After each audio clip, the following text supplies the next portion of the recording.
చేరువచ్చినటువంటి దేవుని పిల్లలైన ప్రతి ఒక్కరికి, అలాగే బంధుమిత్రాదులుగా వచ్చినటువంటి ప్రతి ఒక్కరికి కూడా నా హృదయపూర్వకమైనటువంటి శుభాభివందనాలు తెలియజేస్తూ ఉంటున్నాను.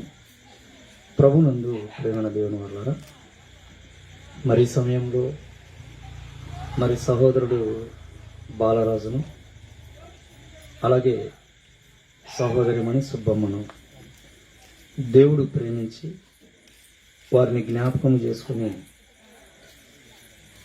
ఆయన గర్భఫలము ఇచ్చినందుకు గాను మరి ఈ చక్కటి కార్యక్రమాన్ని వారు ఏర్పాటు చేసినందుకు మొట్టమొదట వారిని అభినందిస్తూ దేవునికి కృతజ్ఞతాస్తుతులు చెల్లిస్తూ ఉంటున్నాను. మరి ఈ సమయంలో దేవుని వాక్యంలో నుంచి కొన్ని మంచి సంగతులు మీతో చెప్పాలని ఆశపడుతున్నాను ప్రియులారా. ఎందుకంటే సమాజంలో జరుగుతున్న ప్రతి సందర్భం వెనుకాల, మన కుటుంబంలో జరుగుతున్నటువంటి ప్రతి శుభకార్యం వెనుకాల పరలోకమందున్న దేవుడున్నాడు అన్నది మొట్టమొదట మనం గుర్తించాలి ప్రియులారా. అలాగే ఆయన చేస్తున్నటువంటి ప్రతి మేలును బట్టి, ఆయన జరిగిస్తున్నటువంటి ప్రతి ఉపకారాన్ని బట్టి దేవునికి కృతజ్ఞతాస్తుతులు చెల్లించే ఒక గొప్ప ఆలోచన మన బ్రతుకుల్లో ఉండాలి. ఎందుకన్నప్పుడు ఈరోజు భూమి మీద ఒక చిన్ని సహాయం చేస్తేనే వారికి కృతజ్ఞతలు చెబుతూ ఉంటాం ప్రియులారా. 10 రూపాయలు అప్పిచ్చిన వారికి కృతజ్ఞతలు చెబుతాము, ఒక గ్లాసుడు మంచినీళ్ళు ఇచ్చిన వారికి కృతజ్ఞతలు చెబుతాము, మాట సాయం చేసిన వాళ్లకు కృతజ్ఞతలు చెబుతూ ఉంటాము. అంటే చిన్ని చిన్ని వాటికే మనుష్యులకు మనము కృతజ్ఞతలు తెలుపుతున్నప్పుడు దేవుడు మన పట్ల చేసేవి చిన్నివి కాదు ప్రియులారా. ఆయన మన పట్ల చేసే ప్రతిదీ కూడా చాలా విలువైనది. ఆ విలువైన దానిని మనం గుర్తించగలిగితే, ఆ విలువైనది దేవుడి వలననే నాకు జరిగింది అని మనం తెలుసుకోగలిగితే దేవుడికి కూడా మనము కృతజ్ఞతలు చెల్లించాలి. మనుష్యులకే మనము కృతజ్ఞతలు చెబుతున్నప్పుడు, మనుష్యులకే మనము థ్యాంక్స్ చెబుతున్నప్పుడు, మనుష్యుల కంటే విలువైనది, మనుష్యుల కంటే గొప్పవి దేవుడు మన పట్ల చేస్తున్నప్పుడు దేవునికి ఇంకెన్ని కృతజ్ఞతలు చెప్పాలో ఆలోచించండి ప్రియులారా. కానీ ఈరోజు సమాజంలో మనిషికి కృతజ్ఞతలు చెబుతారు కానీ దేవుణ్ణి అస్సలు పట్టించుకోరండి.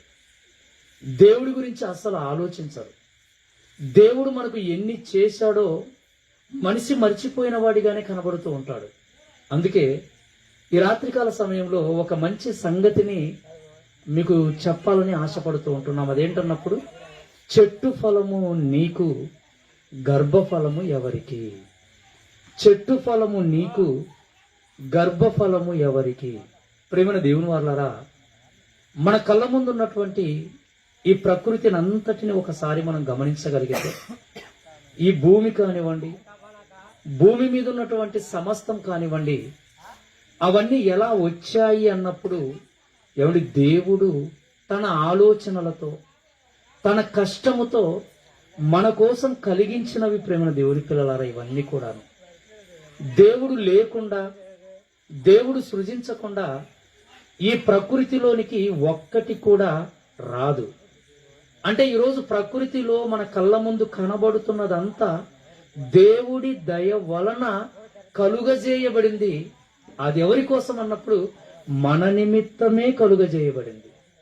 అంటే వీటన్నిటిని దేవుడు కలుగజేశాడా అన్నప్పుడు ఒక మంచి మాట ఆదికాండము 1వ అధ్యాయము 31వ వచనాన్ని మనం చూడగలిగితే, దేవుడు రాయించినటువంటి, దేవుడు మానవ సమాజానికి ప్రసాదించినటువంటి ఆయన గ్రంథమైన బైబిలును జాగ్రత్తగా చూడగలిగితే మహానుభావుడు ఏమి రాయించారో ఒక మంచి మాట ఆదికాండము 1వ అధ్యాయము 31వ వచనం చూడండి ప్రియులారా. దేవుడు తాను చేసినది యావత్తును చూచినప్పుడు అన్నాడు. చూడండి, తాను చేసినది యావత్తును, తాను చేసిన యావత్తు అన్న మాట కనబడుతుంది. చూడండి, అంటే ఈ భూమి మీద లేదా ఈ విశ్వములో ఏది ఉన్నా కూడా అది ఎవరు చేశారన్నప్పుడు దేవుడు. అందుకే దేవుడి గురించి రాయబడిన మాట ఏంటన్నప్పుడు తాను చేసిన యావత్తు అన్న మాట ఉంది. అంటే యావత్తును చేసింది ఎవరు అన్నప్పుడు దేవుడే చేశాడు. ఎలా చేశాడన్నప్పుడు చెబుతున్నాడు, తాను చేసినది యావత్తును చూచినప్పుడు అది చాలా మంచిదిగా ఉండెను అన్న మాట ఉంది. చూడండి ప్రియులారా, అంటే దేవుడు ఈ ప్రకృతిలో చేసినవన్నీ ఎలాంటివన్నప్పుడు చాలా మంచి వాటిని చేశాడు, చాలా మంచి వాటిని చేశాడు. ఎవరి కోసం చేశాడన్నప్పుడు మనుష్యులుగా మన కోసమే చేశాడు ప్రియులారా. ఈరోజు మనమే అనుభవిస్తున్నాం. దేవుడు చేసిన ప్రతి దానిని అనుభవిస్తున్నది ఎవరన్నప్పుడు మనుష్యులుగా మనమే. అంటే మన కోసం దేవుడు కష్టపడి చేశాడంటే కష్టపడి చేశాడు. ఎన్ని చేశాడన్నప్పుడు యావత్తు అన్న పదాన్ని ప్రయోగించాడు. అంటే ఇక నీ కళ్ళ ముందు కనబడుతున్నది కానివ్వండి, నీ కంటికి కనిపించనిది కానివ్వండి, ఈ లోకములో ఉన్నదంతటిని చేసింది దేవుడు. అలా చేసిన దేవుడు నిజంగా ప్రకృతిలో ఎన్నో చెట్లను కలిగించాడు, ఎన్నో వృక్ష ఫలాలను కలిగించాడు. కలిగించిన తరువాత దేవుడు ఒక మాట అంటున్నాడండి, ఈ భూమి మీద ఎన్నో వృక్ష ఫలాలను కలిగించిన దేవుడు ప్రారంభ మనుషులతో, ప్రారంభ జంటతో దేవుడు ఏం మాట్లాడుతున్నాడో ఒకసారి 2వ అధ్యాయం ఆదికాండము 16వ వచనం చూడండి ప్రేమ దేవుని పిల్లలారా. ఆదికాండము 2వ అధ్యాయము 16వ వచనం. మరియు దేవుడైన యెహోవా ఈ తోటలో ఉన్న ప్రతి వృక్ష ఫలములను నీవు నిరభ్యంతరముగా తినవచ్చును అన్నాడు. చూడండి, నిజంగా దేవుడు ఈ లోకాన్ని కలిగించిన తర్వాత ప్రారంభములో ఏదేను అనే ఒక స్థలములో ఒక పెద్ద తోట వేశాడు ప్రియులారా. చాలా పెద్ద తోట. తోట అనగానే మన ఇంటి ముందున్న పెరటి తోట అనుకోకండి, లేదా ఒక 1-2 ఎకరాలలో ఉన్న మామిడి తోట లాంటిది అనుకోకండి. ఎందుకంటే అది దేవుడు వేసిన తోట. ప్రపంచంలోనికి రాబోతున్న మనుషులందరినీ మనస్సును పెట్టుకొని దేవుడు కలిగించిన, సృష్టించిన తోటది. అంటే ఆ తోటలో ఎన్నో వృక్ష ఫలాలను వేశాడు. వేసిన తర్వాత మొదటి జంటతో ఏమంటున్నాడు చూడండి, ఆ మాట ఏమంటున్నాడు ఆయన, దేవుడైన యెహోవా ఈ తోటలో ఉన్న ప్రతి వృక్ష ఫలములను నీవు నిరభ్యంతరముగా తినవచ్చును. ఈ చెట్ల ఫలాలన్నింటిని కూడా నువ్వు సంకోచించకుండా నువ్వు తినవచ్చు అంటున్నాడు. చూడండి, అంటే ఈ చెట్ల ఫలాలన్నిటిని, చెట్లను వేశాడు, వాటికి ఫలాలను రావించాడు. ఆ చెట్ల ఫలాలన్నిటి గురించి ఏం చెబుతున్నాడంటే ఈ ఫలాలన్నీ కూడా నీ కోసమే అన్నాడు. చూడండి ప్రియులారా, ఈ చెట్టు ఫలాలన్నీ నీ కోసమే. అందుకే చెట్ల ఫలాలన్నిటిని కూడా నీవు నిరభ్యంతరంగా తినవచ్చును అన్నాడంటే చెట్టు ఫలాన్ని దేవుడు ఎవరికి ఇచ్చాడంటే మనకే ఇచ్చాడు. అందుకే ఈ రోజు కూడా ప్రతి చెట్టు ఫలాన్ని కూడా మనం అనుభవిస్తూనే ఉన్నాం ప్రియులారా. ఎన్నో పండ్లను ఈరోజు మనం తింటూ ఉంటున్నాం. అంటే ఎవరిచ్చారు వీటన్నిటిని అన్నప్పుడు దేవుడే ఇచ్చాడు వాటన్నిటిని. ఎవరి కోసం ఇచ్చాడు అన్నప్పుడు మన కోసమే ఇచ్చాడు. అంటే చెట్ల ఫలాలన్నీ కూడా మనుష్యుల కోసము దేవుడు అనుగ్రహించాడు. అయితే ప్రియులారా, చెట్ల ఫలమే కాదు, నిజంగా బైబిలులో మరొక అద్భుతమైనటువంటి మాట రాయబడింది. అదేంటన్నప్పుడు మరొక ఫలం గురించి బైబిల్లో దేవుడు చెప్పాడు. మరొక ఫలం గురించి దేవుడు బైబిల్లో రాయించాడు. మనకు చెట్ల ఫలాలు తెలుసేమో గాని మరొక ఫలం గురించి మాట్లాడుతూ మొదటి అధ్యాయములోనే 28వ వచనాన్ని చూడండి. ఆదికాండము 1వ అధ్యాయము 28వ వచనం. ప్రేమ దేవుని పిల్లలారా, దేవుడు ఇదిగో వివాహమైన తర్వాత ఆదామవ్వలను భార్యాభర్తలుగా చేసిన తర్వాత వారిని ఆశీర్వదిస్తూ ఒక మాట అంటున్నాడు. ఏమంటున్నాడు? ఎట్లనగా మీరు ఫలించండి అన్నాడు. చూడండి, మీరు ఫలించండి. ఎవడు ఒక చెట్టు ఫలించడం మనకు తెలుసు, చెట్ల ఫలాల గురించి మనకు తెలుసు. కానీ ఇక్కడ దేవుడు మనుష్యులతో ఏం మాట్లాడుతున్నాడు అన్నప్పుడు మీరు కూడా ఫలించండి అన్నాడు. ప్రియులారా, ఎవడు మనుష్యులు ఫలించడం అంటే మనుష్యులకు ఫలాలు కాస్తాయా, మనుష్యులకు కాయలు కాస్తాయా అన్నప్పుడు ఎవడి దేవుడు ప్రయోగించిన పదం వెనుకాల ఉన్న ఎవడి ఆలోచన, ఆయన మనస్సులో ఉన్న మాట మనం అర్థం చేసుకోవాలి. చెట్లను ఫలించమన్నాడు, అవి ఫలించాయి. అవన్నీ మీకు ఆహారం అన్నాడు, మనం వాటన్నిటిని ఈరోజు తిని ఆనందపడుతున్నాం.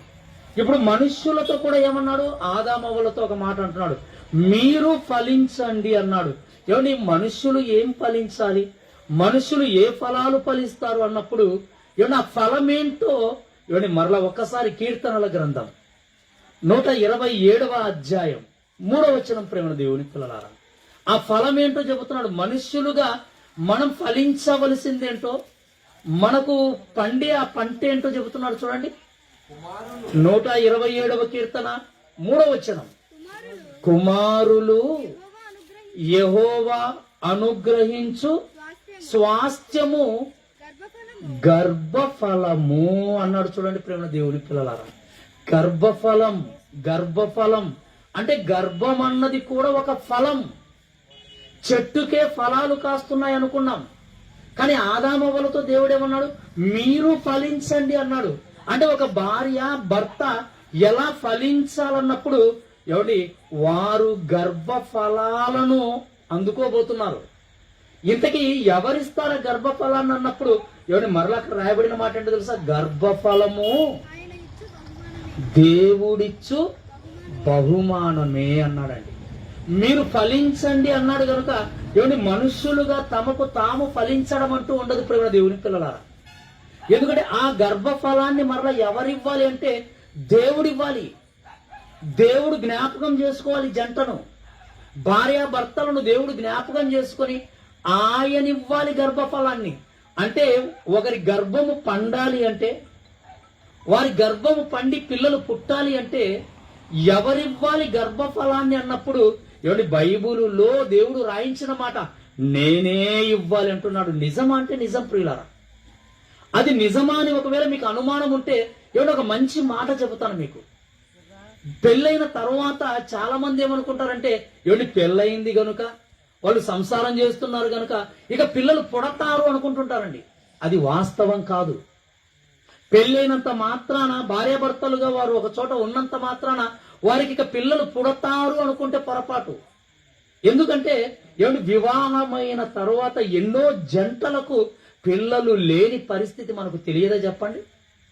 వారిద్దరికి వివాహం అయింది, వారిరువురు సంసారం చేస్తూనే ఉన్నారు. మరి ఎందుకు వారికి ఫలం అందడం లేదు, ఎందుకు వాళ్ళకి గర్భము పండడం లేదన్నప్పుడు ఏమండి దాని వెనుకాల ఉన్న దేవుడి మాటను జ్ఞాపకం చేసుకోండి. గర్భ ఫలం అన్నది దేవుడివ్వవలసిన బహుమానము. వీళ్ళేమనుకుంటారంటే మాలో ఏదో లోపం ఉందనుకొని ఎవడి పిల్లలు పుట్టలేదనుకోండి 1 సంవత్సరం చూస్తారు, 2 సంవత్సరాలు చూస్తారు, ఆ తర్వాత డాక్టర్ల చుట్టూ తిరుగుతూ ఉంటారు. అంటే మాలో ఏదైనా లోపం ఉందేమోనని అక్కడికి వెళ్ళిపోయి టెస్ట్ చేపించారు అనుకోండి, అమ్మ నీలో ఏ లోపం లేదమ్మా, పిల్లలు కనడానికి కావలసినటువంటి పరిస్థితులన్నీ నీలో ఉన్నాయి అంటారండి డాక్టర్. మరి అయ్యగారిలో ఏమన్నా ప్రాబ్లమా? లేదు లేదు, ఆయనలో కూడా ఏ ప్రాబ్లం లేదు, ఆయన కూడా అన్ని విధాలు ఆల్ రైట్ గానే ఉన్నాడు. మరి ఇద్దరు ఆల్ రైట్ గా ఉన్నప్పుడు పిల్లలు ఎందుకు పుట్టలేదు? ఏమంటే ఇద్దరు ఆరోగ్యంగా ఉన్నారు, ఇద్దరు పిల్లలు కనడానికి అన్ని విధాల అర్హులుగా ఉన్నారు, కానీ పిల్లలు పుట్టలేదంటే ఎందుకు పుట్టలేదు అన్నప్పుడు ఏమంటే సమాధానం ఒక్కటే, దేవుడు ఇవ్వలేదు. ఎందుకు? చెప్పబడిన మాట మరలా చదవండి. మాట 3వ వచనం ఎంత బాగుందో. బైబిలులో రాయబడిన జ్ఞానపు సంగతులు ప్రేమ దేవుని పిల్లలు చెబుతున్నాడు. కుమారులు దేవుడు అనుగ్రహించు స్వాస్థ్యము అంటే దేవుడు అనుగ్రహించాలా పిల్లలను? దేవుడు అనుగ్రహించాలా? దేవుడు అనుగ్రహిస్తేనే పిల్లలు పుడతారా? అవును. దేవుడు అనుగ్రహిస్తేనే పిల్లలు పుడతారు. అందుకే చెప్తున్నాడు, దేవుడు అనుగ్రహించు స్వాస్థ్యము గర్భ ఫలము ఆయన ఇచ్చు బహుమానము. ఏమండి, నిజంగా ఈరోజు సమాజానికి పిల్లలు పుట్టగానే ఆ పిల్లలు దేవుడు నాకు ఇచ్చిన బహుమానాలని ఎంత మంది అనుకోగలుగుతున్నారు చెప్పండి? పిల్లలు దేవుడిచ్చిన బహుమానం, పిల్లలు దేవుడిచ్చిన బహుమానం అనుకుంటామా? అసలు పట్టించుకోమండి. పెళ్లి రోజున ఎవరో తెచ్చి బీరో ఇచ్చారు అనుకోండి, ఇది పలానాయన ఇచ్చిన బహుమానం అని ఎప్పుడు గుర్తుపెట్టుకుంటాం. ఎవరో నీ ఏలుగు ఉంగరం దగ్గర ఇచ్చింటారు, ఇది పలానాయన ఇచ్చిన గిఫ్ట్ అంటావు. ఎవరో ఒక చిన్ని ఎవరి కూర గిన్నెలు తెచ్చిస్తారు, ఇది పలానోళ్ళు ఇచ్చిన బహుమానం అంటావు. మరి నీ గర్భాన్ని పండిన తరువాత నీకు కుమారుడో కుమార్తె పుడితే ఏ రోజైనా ఇది దేవుడు నాకిచ్చిన బహుమానం అని అంటామా? పొరపాటున కూడా అనమండి. అంటే దేవుడిచ్చిన బహుమానం ఎంత గొప్పది చెప్పండి. మనుషులు ఇవ్వగలిగితే ఏమిటి, బంగారాన్ని బహుమానంగా ఇవ్వగలరు, వెండిని బహుమానంగా ఇవ్వగలరు, లేకపోతే ఏదో వస్తువును బహుమానంగా ఇవ్వగలరు. కానీ ఏమిటి, పిల్లలను బహుమానంగా ఇవ్వగలిగిన వారు ఎవరున్నారు చెప్పండి ప్రపంచంలో? అందుకే దేవుడు అంటున్నాడు, గర్భ ఫలం అన్నది నేనివ్వవలసిన బహుమానం, అది దేవుడే ఇవ్వాలి. ఎందుకంటే బైబిల్లో ఒక మంచి సందర్భం ఉందండి. ఎందుకంటే చాలా మందికి తెలియదు ఇది దేవుడు ఇవ్వవలసిందని. పెళ్ళైపోయింది కదా, నాకు ఇక ఏదో మేము సంసారం చేస్తే పుట్టేస్తారనుకున్న ఒక మూఢ నమ్మకములో ఉన్నారు. ఎందుకంటే దేవుడి జ్ఞానము లేదు కదా సమాజానికి, దేవుడి శక్తి ఏంటో అర్థం కాలేదు కదా సమాజానికి. అందుకే బైబిల్లో కూడా ఏమండి ఒక ఆవిడ ఏం మాట్లాడుతుందో నిజంగా చూస్తే ఆశ్చర్యం వేస్తుంది. అలాంటి వాళ్ళు ఈ రోజు సమాజంలో చాలా మంది కనబడుతుంటారండి మనకు. ఆ రోజు ఆవిడ మాట్లాడిన మాటలు ఈ రోజు చాలా మంది స్త్రీలు తమ భర్తలతో అవే మాట్లాడుతుంటారు. దేవుడు తెలియకపోవడం వలన. ఒకసారి ఆదికాండము 30వ అధ్యాయము, ఆదికాండము 30వ అధ్యాయము ప్రారంభ మాటలు చూడండి ప్రేమ దేవుని పిల్లలారా. రాహేలు ఎవరిక్కడ ఒక స్త్రీ కనబడుతుంది. ఆమె పేరేం పేరు అన్నప్పుడు రాహేలు ఆమె పేరు. ఈవిడ భర్త ఎవరు అన్నప్పుడు యాకోబు. బైబిల్లో ఒక మంచి భక్తుడు ప్రేమ దేవుని పిల్లలారా. ఆయన యాకోబు ఒక మంచి భక్తుడు. ఎవడు దేవుడు మెచ్చిన, దేవుడు కోరుకున్న, దేవుడు పదే పదే ఎవడు ముగ్గురు వ్యక్తుల గురించి మాట్లాడుతున్నాడండి. ఆయనకు నచ్చిన వారు వాళ్ళు. ఆయన ఎప్పుడు ఆ ముగ్గురిని జ్ఞాపకం చేసుకుంటూ ఉంటారు. ఎంత గొప్పగా వాళ్ళు దేవుడికి ఇష్టలు అన్నప్పుడు నోరు తెరిస్తే ఆ ముగ్గురు గురించే మాట్లాడతారు. ఎవరు ఆ ముగ్గురు అన్నప్పుడు, ఒకటి అబ్రహాం గారైతే, రెండవది ఆయన కుమారుడు ఇస్సాకు గారైతే, మూడవది ఆయన కుమారుడు ఏమండి యాకోబు గారండి. అబ్రహాము కుమారుడు ఇస్సాకు, ఇస్సాకు కుమారుడు యాకోబు. వీళ్ళ ముగ్గురి గురించి పదే పదే దేవుడు మాట్లాడతాడు. ఎంత గొప్ప మాట మాట్లాడాడంటే, నేను అబ్రహాము, ఇస్సాకు, యాకోబుల దేవుడు అని వాళ్ళు చెప్పుకున్నాడండి. ఏమండి నిజంగా దేవుడే వాళ్ళను ముందు పెడుతున్నాడు చూడండి. ఏమండి దేవుడు ఏమంటున్నాడంటే, వాళ్ళు నా భక్తులని చెప్పుకోవడం లేదు, వాళ్ళ ముగ్గురు నా భక్తులని చెప్పుకోవడం లేదు, నేనే వారి దేవుడునని చెప్పుకున్నారంటే ఎంత గొప్ప భక్తి అండి వాళ్ళది. నేను అబ్రహాము, ఇస్సాకు, యాకోబుల దేవుడునని చెప్పేవాడు. అలాంటి భక్తుడైన యాకోబు యొక్క భార్యే రాహేలు. ఎవడి దేవుడు అంటే ఎరుగనిదండి, దేవుడి జ్ఞానము తెలియనిది, ఎక్కడో వేరే ప్రాంతంలో ఉండేది. ఆవిడను వివాహం చేసుకున్నాడండి యాకోబు గారు. ఎవడి ఆ తర్వాత ఏం జరిగిందన్నప్పుడు, ఏమంటే ఆయనకి 2 భార్యలు ప్రియులరా. యాకోబు గారికి 2 భార్యలు. మొదటి భార్యకు పిల్లలు పుట్టారు, రెండవ భార్యగా ఉన్న ఈ రాహేలుకు పిల్లలు పుట్టలేదు. కానీ యాకోబు ఎక్కువగా ఎవరిని ప్రేమించాడంటే ఆ రాహేలునే ప్రేమించాడు, కానీ పిల్లలు పుట్టలేదు. ఏమంటే అప్పుడు ఆవిడ ఏమంటుందో మీరు ఇప్పుడు చూడాలి. ఏమంటుంది చూడండి. రాహేలు తాను యాకోబునకు పిల్లలను కనకపోవుట చూచి తన అక్కయందు ఏమంటే అసూయ అంటండి. ఎందుకు అక్కయందు అసూయ? ఈవిడకు పిల్లలు లేరు, ఆవిడకు పిల్లలు ఉన్నారు, అందుకు అసూయ. అంటే మన నైజం ఎలాంటిదంటే, ఏమండి ఉంటే ఇద్దరికి ఉండాలి, లేకపోతే ఎవరికి ఉండకూడదండి. అంతే కదండి. ఉంటే ఇద్దరికి ఉండాలి, లేకపోతే ఎవ్వరికి ఉండకూడదు.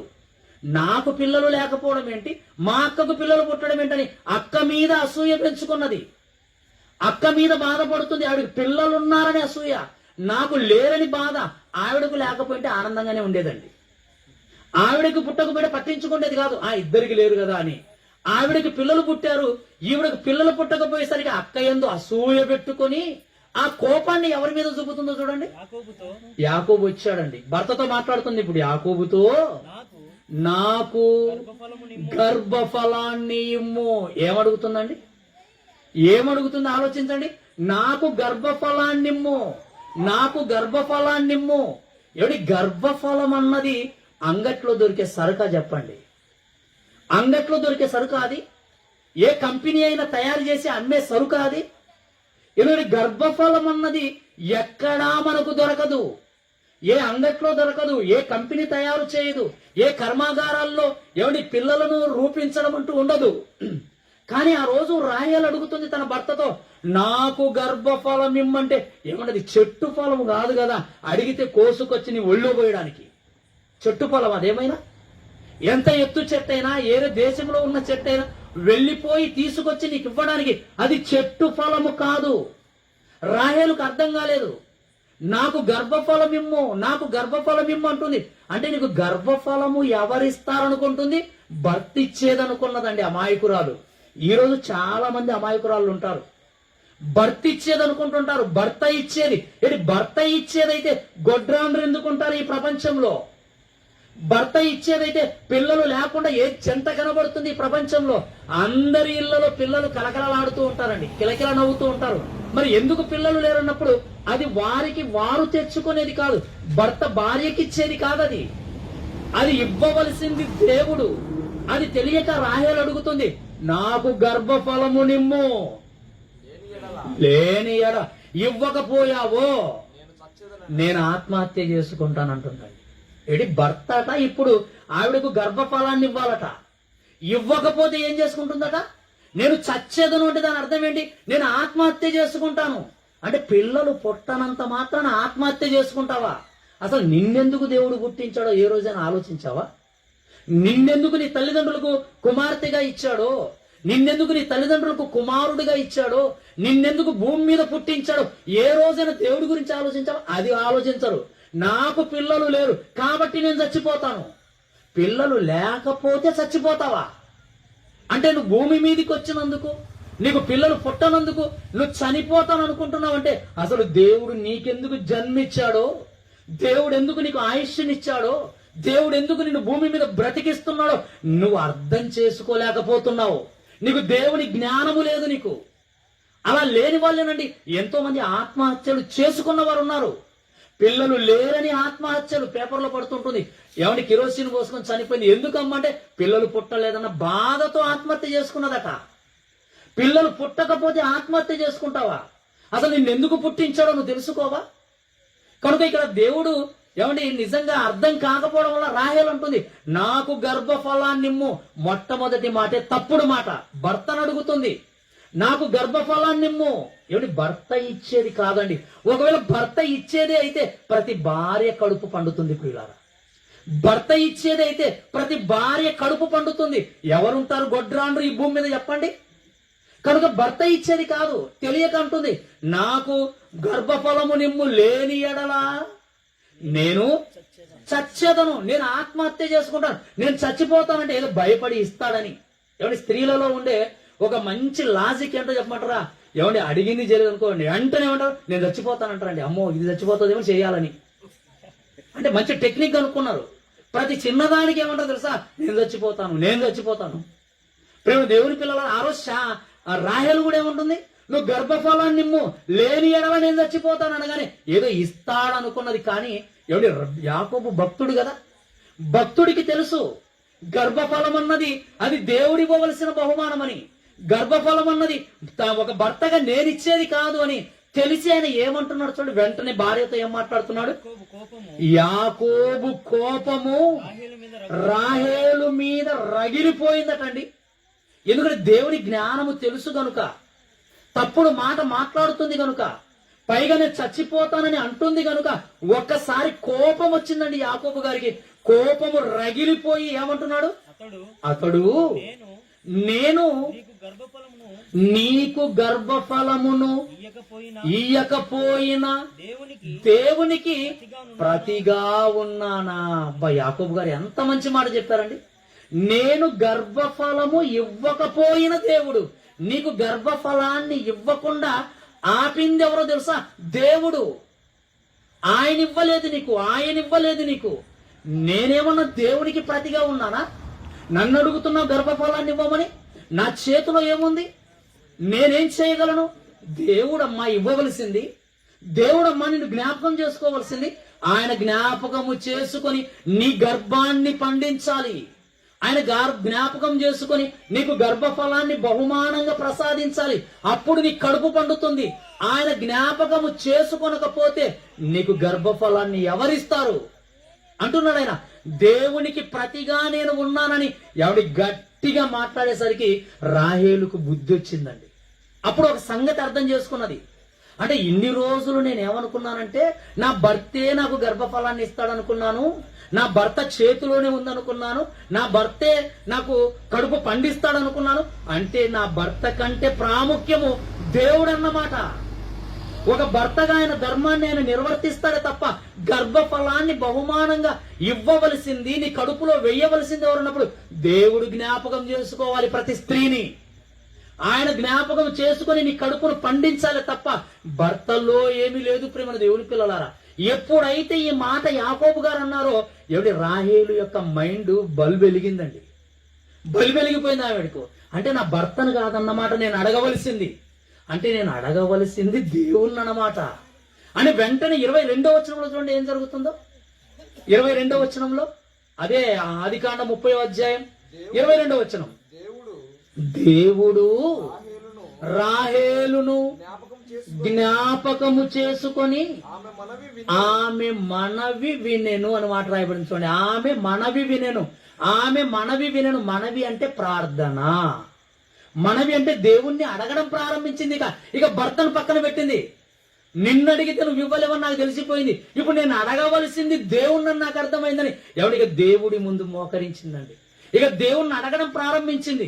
ఎప్పుడైతే దేవుడి వైపు తిరిగిందో, ఎప్పుడైతే దేవుని శక్తిని తెలుసుకున్నదో, ఎప్పుడైతే దేవుడే గర్భఫలాన్ని ఇచ్చేవాడని సంపూర్ణంగా దేవుడి మీద విశ్వాసం ఉంచిందో, ఏమంటే ఇప్పుడు దేవుడు ఏం చేశాడట? రాహేలును జ్ఞాపకము చేసుకొనగా అన్న మాట ఉంది చూడండి. అక్కడ మళ్ళా చదవండి 22వ వచనం. దేవుడు రాహేలును జ్ఞాపకము చేసుకున్నాడు. రాహేలును జ్ఞాపకం చేసుకున్నాడు అంటే జ్ఞాపకము చేసుకోవాలా దేవుడు? ఆయన జ్ఞాపకము చేసుకుంటేనా కడుపు పండేది? ఆయన జ్ఞాపకం చేసుకుంటేనా నీకు గర్భఫలం అనేది అనుగ్రహించబడేది? అందుకే అక్కడ ఉంటున్నాడు దేవుడు జ్ఞాపకం చేసుకున్నాడు. వెంటనే ఏం జరిగింది? రాహేలు ఆమె మనవి విని ఆమె గర్భాన్ని తెరిచాడు, గర్భఫలాన్ని ప్రసాదించాడు. ఆ తర్వాత ఎవడి పండంటి కుమారుణ్ణి కన్నదండి. అంటే ఇప్పుడు సుబ్బమ్మ కూడా ఎవడి ఈరోజు మరి ప్రెగ్నెంట్ గా లేదా గర్భవతిగా ఉందంటే ఆ గర్భఫలాన్ని ఎవరిచ్చారంటే దేవుడు అండి. వాళ్ళిద్దరిని బాలరాజును సుబ్బమ్మను ఎవరు జ్ఞాపకం చేసుకున్నారన్నప్పుడు దేవుడు. అందుకేనండి చక్కగా ఈ ఫంక్షన్ లో అందరూ ఫంక్షన్ అనగానే ఎవడి బంధువులు రావడము, గోలండి, లేనిపోని హంగామాలన్నీ చేయడము, ఎవడి పరారైపోవడము. అది కాదండి, దేవుడు కదా గర్భఫలాన్ని ఇచ్చాడు. మరి ఆ దేవుని జ్ఞాపకం చేసుకోవా? ఆ దేవుడితో మాకేం పని? ఎవడి దేవుని ప్రక్కన పడేస్తారు, ఏవో లేనిపోని అన్ని హంగామాలు చేస్తారు, ఎవడి దేవునికి చోటు ఇవ్వరు. ఎవడి అది దేవుణ్ణి బాధ పెట్టడం కదా చెప్పండి. ఆయన మిమ్మల్ని జ్ఞాపకం చేసుకున్నాడే, ఆయన మిమ్మల్ని ప్రేమించాడే, మీ గర్భాలను తెరిచాడే, గర్భఫలాన్ని ప్రసాదించాడే. తల్లి కావడానికి ఆయన నిన్ను జ్ఞాపకం చేసుకున్నప్పుడు మరి తల్లి అయిన సందర్భంలో మంచిగా ఫంక్షన్ పెట్టుకున్నావు, బంధువులందరినీ పిలిపించుకున్నావు.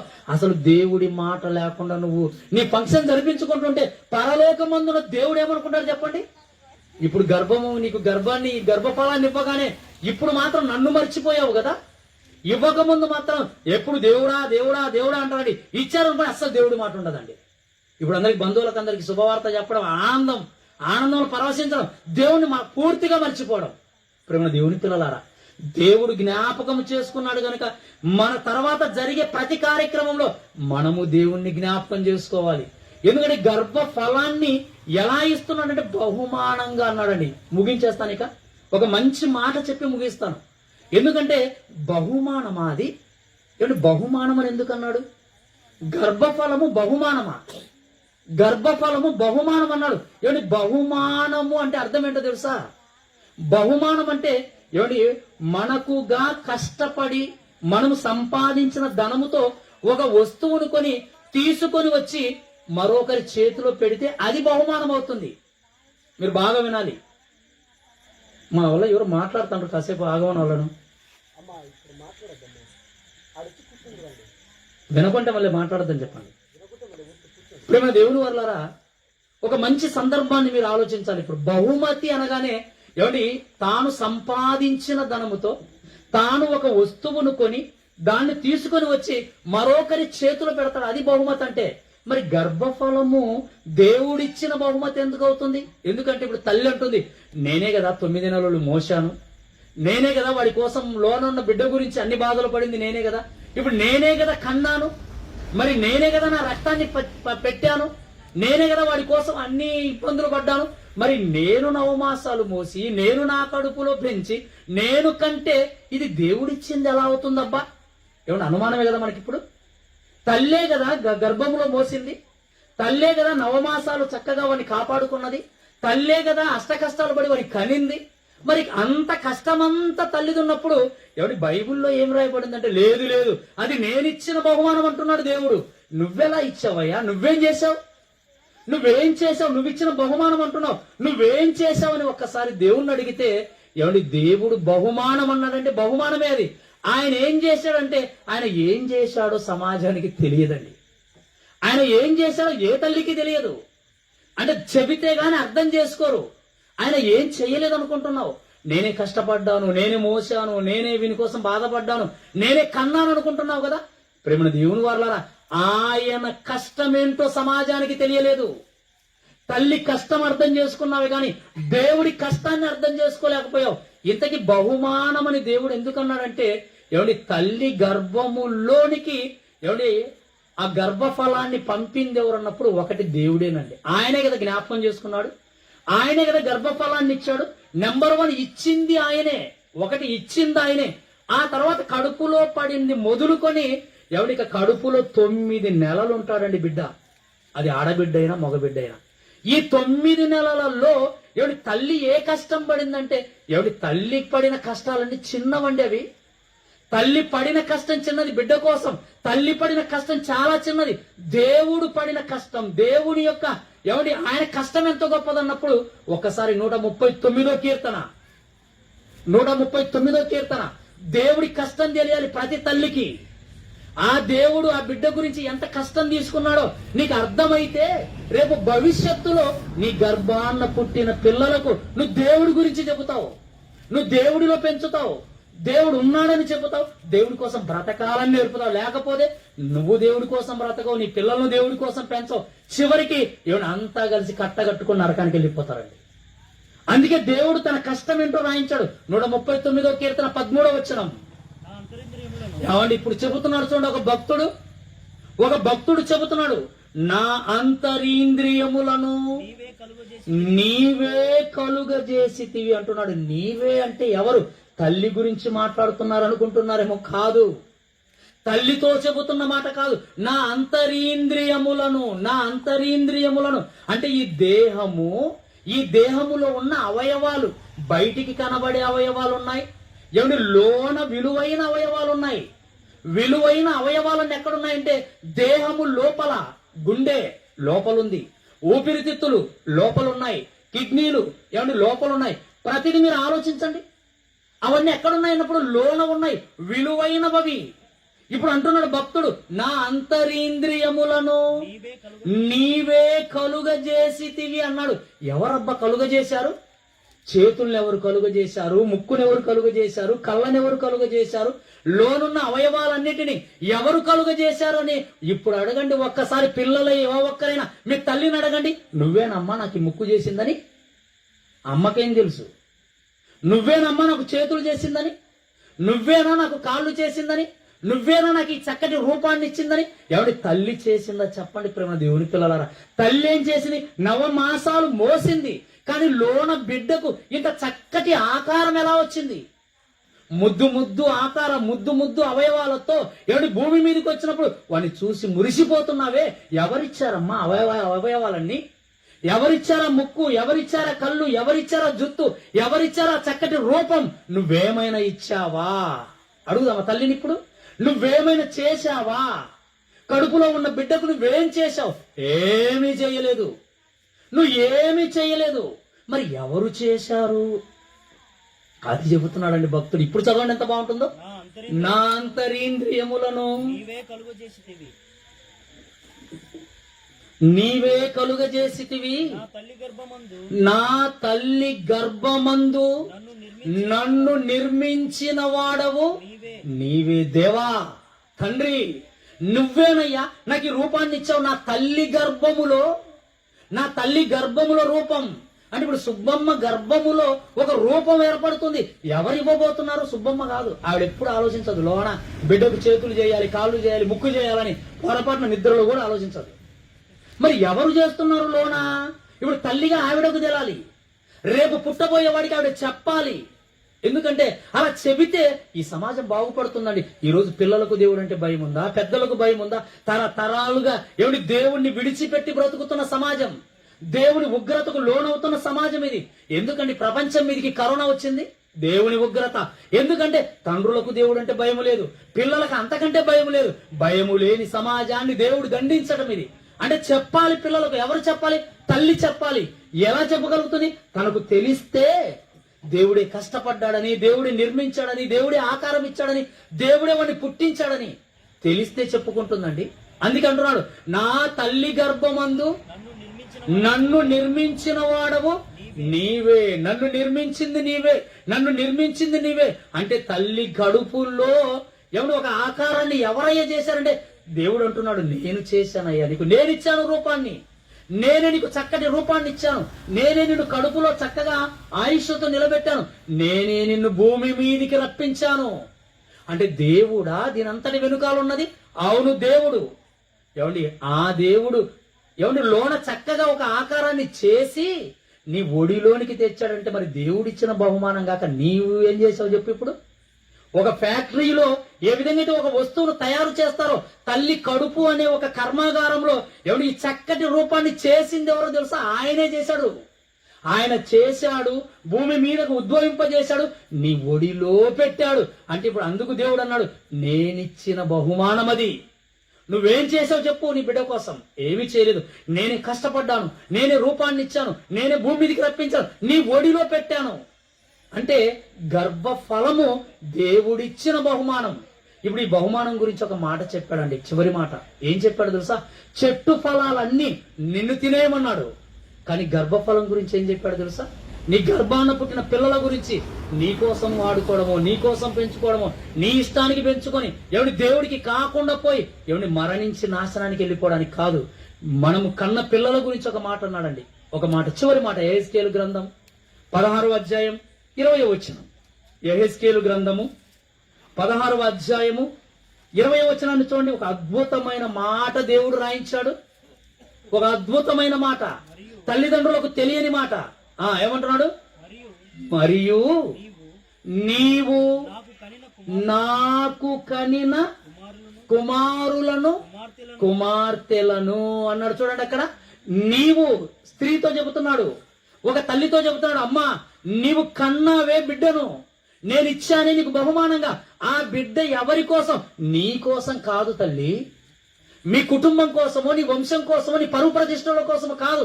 దేవుడు అంటున్న మాట, నీవు నా కొరకు కన్నావు, నీవు నా కోసం కన్నావు, నీవు నాకు కనిన కుమార్తెలు అన్నాడు. చూడండి, అంటే కంటున్న ప్రతి ఒక్కరు ఎవరి కోసమని దేవుడిచ్చాడు? నా కోసం. అమ్మా నా కోసం పెంచండి, నా కోసం పెంచండి. అంటే ఏమండి ఈరోజు దేవుడి కోసం పెంచగలుగుతున్నామా? అందుకే మనం ఏమన్నా అంటే చెట్టు ఫలాలైతే నీకేమో, గర్భఫలాన్ని మాత్రం నువ్వు దేవుడి కోసం పెంచాలి. గర్భఫలాన్ని మాత్రం నువ్వు దేవుడి కోసం భక్తిగా పెంచాలి, భక్తిలో పెంచాలి, దేవుడికి ఇష్టడిగా పెంచాలి. అలా నువ్వు పెంచితే నీకు గర్భఫలాన్ని ఇచ్చినందుకు దేవుడు ఆనందపడతాడు. కనుక మరి సుబ్బమ్మతో అలాగే సహోదరుడు బాలరాజుతో నేను ఒకటే చెబుతున్నాను, ఒక దైవ సేవకునిగా దేవుడు మిమ్మల్ని ప్రేమించాడు, మీ ఇద్దరిని జ్ఞాపకం చేసుకున్నాడు. గర్భాన్ని తెరిచాడు, గర్భఫలాన్ని వేశాడు. ఇప్పుడు దేవుడే ఆమె కడుపులో చక్కగా ఒక చక్కటి ఆకారాన్ని నిర్మిస్తున్నాడు. అది కూతురు కావచ్చు, అది కొడుకు కావచ్చు. కానీ ఆ కొడుకు పుట్టిన తర్వాత మీ ఒడిలో ఎందుకు పెడుతున్నాడు తెలుసా? మీరిరువురు కలిసి దేవుడి కోసం పెంచడానికి. బిడ్డను దేవుడి కోసం పెంచండి. దేవుడి కోసం ఉపయోగపడేవాడిగా భవిష్యత్తులో వాడి గురించి మీరు భక్తిగా బ్రతుకుతూ మీ పిల్లలను కూడా భక్తిలో పెంచుకునే విధంగా మీరు ఉండాలని కోరుకుంటూ మరి చక్కగా ఈ మాటలు విన్న మీ అందరినీ మరొకసారి అభినందిస్తూ సెలవు తీసుకుంటున్నాను. చిన్న ప్రార్థన చేసుకుందాం. ఇంతటితో మా కార్యక్రమం ముగిసిపోతుంది. ఆ తర్వాత మిగిలిన కార్యక్రమాలు వచ్చిన బంధువులందరూ కలిసి జరిగించుకోండి. ప్రార్థన చేసుకుందాం. ప్రియులారా, కృపగలిగిన తండ్రి, దయగలిగిన దేవ, ఈ రాత్రికాల సమయంలోనైనా సహోదరుడు బాలరాజు అలాగే సహోదరి మణి సుబ్బమ్మ వారిరువురిని తండ్రి మీరు ప్రేమించారు నాయన. పరలోకమందున్న మీరు వారిరువురిని జ్ఞాపకం చేసుకున్నారు తండ్రి. వారి గర్భాన్ని తెరిచారు నాయన, గర్భఫలాన్ని ఇచ్చారు. ఇవ్వడమే కాదు తండ్రి, ఇప్పుడు గర్భములో ఉన్న నాయన పుట్టబోయే ఆ బిడ్డకు తండ్రి ఆకారాన్ని మీరే ఇస్తూ పంపించమని తండ్రి మిమ్మల్ని బ్రతిమలాడుతున్నాం.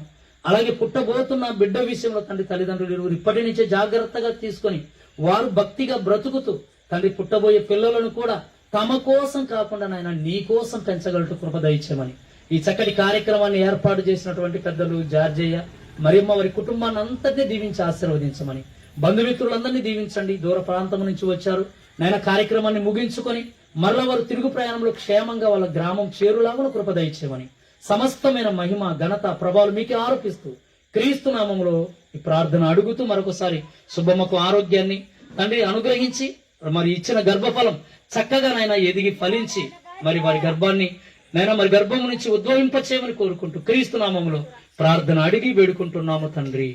ఆమేన్.